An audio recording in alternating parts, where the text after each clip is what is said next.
और इसी को लेकर करेंगे हम चर्चा। पैनल में कई विशेष अतिथि हमारे साथ जुड़ चुके हैं। सबसे पहले उनका परिचय आपके साथ करा देते हैं। हमारे साथ बीजेपी की प्रवक्ता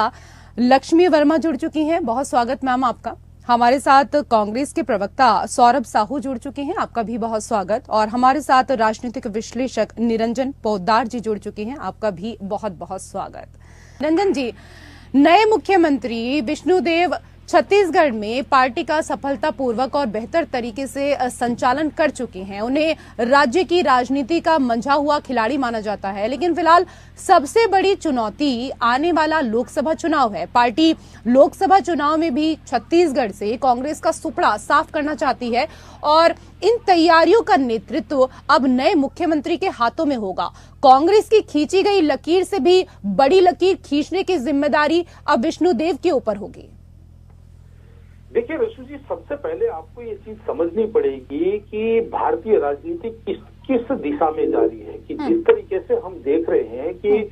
हर एक चीज के अंदर एक डेवलपमेंट आ रहा है, या यूं कहें कि नई तकनीक आ रही है। अगर आप टेक्नोलॉजी की तरफ से देखें या जो जमाना है वो जिस तरीके से बदलता जाता है, लेकिन हमारे यहाँ भारतीय राजनीति के अंदर हमने देखा कि राजनीति बिल्कुल नहीं बदली। पिछले 70 सालों से वही परंपरागत तरीका, वही सारा सिस्टम चल रहा था। लेकिन पिछले 10 वर्षों के अंदर भारतीय जनता पार्टी ने जिस तरीके से राजनीति का डिस्कोर्स बदलने का प्रयास किया, और ये जो वर्तमान जो अभी एपिसोड चल रहा है, जिस तरीके से तीनों राज्यों के अंदर कहीं ऐसा लग रहा था कि भाई भारतीय जनता पार्टी छत्तीसगढ़ और मध्य प्रदेश के अंदर कमजोर है, लेकिन वहां पे आपने ये चीज देखा होगा कि नरेंद्र मोदी जी ऐसी स्थिति में अपनी प्रतिष्ठा का परवाह किए बिना जिस तरीके से उन्होंने वहां का जो क्षेत्रीय नेतृत्व है, प्रादेशिक नेतृत्व को पीछे करके और केंद्रीय नेतृत्व ने अपना चेहरा वहां पे आगे लाया और हार जीत की परवाह किए बिना एक बहुत बड़ा दाव उन्होंने चला, और उसके बाद में जिस तरीके से वो कामयाब हुए, चुनाव जीते, और चुनाव जीतने के बाद में अब जो एक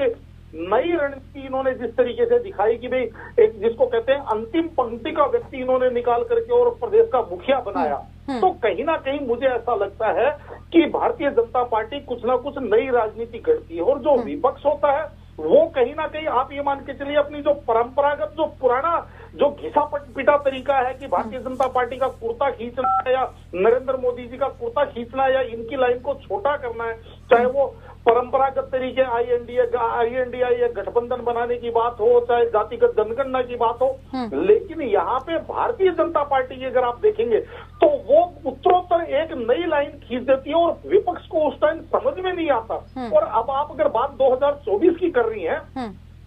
तो ऋषु जी आपको ये भी चीज समझनी चाहिए कि अब 2024 के चुनाव में 100 से भी कम दिन बचे हैं, और जिस तरीके से भारतीय जनता पार्टी ने अपना एक नया मोमेंटम तैयार किया है, और उसके बाद में लगातार इनके पास जो उत्तरोत्तर इनके पास प्रोग्राम है, चाहे अभी आपने देखा होगा कि धारा 370 पे बहस हुई, उसके ऊपर भी पूरे देश ने वो संसद की कार्रवाई देखी, और उसके बाद में अब 22 जनवरी को राम मंदिर का भी जिस तरीके से जीर्णोद्धार हुआ, और अब वहां पे भगवान राम का विराजमान होंगे, वो भी भारतीय जनता पार्टी को, या जो एक विश्व हिंदू परिषद, उसको भी एक बहुत बड़ा इवेंट देश में बनाने जा रहा है। तो मुझे ऐसा नहीं लगता कि अब लोकसभा चुनावों तक भारतीय जनता पार्टी इस मोमेंटम को कहीं ना कहीं टूटने देगा। बिल्कुल, भले ही कांग्रेस लगातार इस बात को कह रहा था कि मोदी का जो मैजिक है वो खत्म हो गया है। रंजन जी, चुनावों में आदिवासी समुदाय का बीजेपी को समर्थन लगातार हम देख रहे हैं कि बढ़ता हुआ दिखाई दे रहा है। गुजरात, मध्य प्रदेश से लेकर छत्तीसगढ़ विधानसभा चुनावों में ये जो क्रम है वो लगातार बरकरार रहा। विष्णुदेव के सामने इस समर्थन को बढ़ाते हुए अपनी उपयोगिता साबित करने की भी चुनौती होगी। निश्चित रूप से ऋषु जी आपको ये चीज समझनी पड़ेगी कि राजनीति के अंदर सबसे पहले आपको ये समझना पड़ेगा कि जनता के अंदर आपका भरोसा कितना है। और जिस तरीके से अभी चुनाव परिणाम आए हैं, एक समय था जब कहा जाता था कि भारतीय जनता पार्टी केवल अगड़ों की पार्टी है, भारतीय जनता पार्टी केवल शहरों की पार्टी है, लेकिन अब जो पिछले 10-12 वर्षों के अंदर आपने परिवर्तन देखा है कि भारतीय जनता पार्टी गांव गोहांड देहात तक भारतीय जनता पार्टी पहुंच गई, और हर वर्ग का भारतीय जनता पार्टी को वोट मिल रहा है। और इसका प्रमाण ये है कि जहां ट्राइबल्स एरिया के अंदर भारतीय जनता पार्टी कभी पिछड़ती हुई दिखती थी, इस बार छत्तीसगढ़ के अंदर कहो या मध्य प्रदेश के अंदर कहो या राजस्थान के अंदर कहो, वहां आदिवासी समुदाय भारतीय जनता पार्टी के साथ पूरा लामबंद होकर के खड़ा हुआ दिखा। इसका कारण केवल और केवल आपको मैं बताऊं रिशु जी, आपको ये चीज समझनी पड़ेगी कि आज जिस तरीके से जमाना बदल रहा है, टेक्नोलॉजी बदल रही है, मैंने जो अभी पूर्व में भी कहा, क्योंकि आज जिस तरीके से गांव के अंतिम छोर पे बैठा हुआ व्यक्ति किसी ना किसी गैजेट से लैस है, वो चाहे लैपटॉप हो, कंप्यूटर हो, टीवी हो, और वो डे टू डे बेसिस की राजनीति को अपने बड़ी नजदीक से और क्लोज से देख रहा है, और वो इस चीज को देख रहा है कि कौन व्यक्ति केवल बातें कर रहा है और कौन व्यक्ति उस चीज को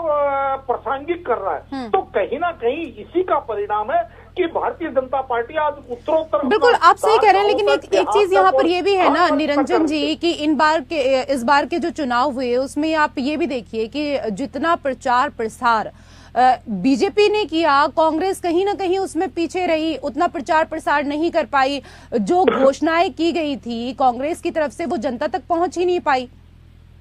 नहीं रेशु जी, इसके अंदर वास्तविकता ये है कि पहुंचने की ऐसा नहीं है कि मैंने आपको क्या कहा कि हर छोटी से छोटा बयान और छोटी से छोटी खबर जनता तक पहुंचती है, लेकिन वास्तविकता जानते हैं क्या है? वास्तविकता ये है कि जब जनता देखती है एक ही चीज के अंदर दोहरा मापदंड, जब जनता देखती है तो कहीं ना कहीं मेरे हिसाब से विश्वास की कमी होती है। और जिस तरीके से मैं विशेषकर छत्तीसगढ़ और राजस्थान के राज्यों की बात करूंगा, छत्तीसगढ़ और राजस्थान के अंदर मैं ये बात उन्मुक्त कंठ से कह रहा हूं कि भूपेश बघेल जी और अशोक गहलोत जी ने जनता के लिए जो योजनाएं घोषित की, जो जनता के लिए योजनाएं चालू की, वो बहुत ही जनप्रिय योजनाएं थी, लेकिन उसके बावजूद अगर जनता ने इनको नकार दिया, इसका मतलब जनता को इस चीज का भरोसा नहीं हुआ कि ये योजनाएं धरातल पे उतरेंगी। उसका कारण ये था कि अगर राजस्थान की बात करें तो चुनावी वर्ष यानी कि एक जो चुनावों का अंतिम वर्ष होता है उसके अंदर ये सारी की सारी घोषणाएं 8-10 महीनों में हुई और वो जनता तक पहुंची नहीं थी। जनता को यह भी भरोसा नहीं था कि ये आगे और कितनी फलीभूत होंगी। लेकिन छत्तीसगढ़ की अगर बात करेंगे तो मेरे को ऐसा लगता है कि जिस तरीके से कांग्रेस अपनी रणनीति बनाती है या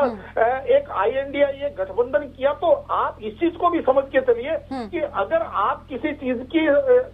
के एसेट्स के अगर आप उसका स्टैग लेते हैं तो उसकी लाइबिलिटी का भी स्टैग आपको लेना पड़ेगा। और जिस तरीके से INDA गठबंधन के जो घटक दलों ने जिस तरीके से सनातन पे अटैक किया, और चाहे आप उत्तर प्रदेश के अंदर चाहे आप स्वामी प्रसाद मौर्य के बयान ले लीजिए, चाहे वहां प्रियंक खड़गे जी का बयान ले लीजिए, चाहे आप DMK के जो नेता है उनके बयान ले लीजिए, तो देखिए जनता को ये चीज बिल्कुल कभी भी पसंद नहीं आती। बिल्कुल कहीं ना कहीं उसका भी खामियाजा उठाना पड़ा है कांग्रेस को, उसका भी नुकसान इस दौरान उठाना पड़ा है। बहुत बहुत शुक्रिया आप सभी मेहमानों का हमारे साथ इस चर्चा में जुड़ने के लिए।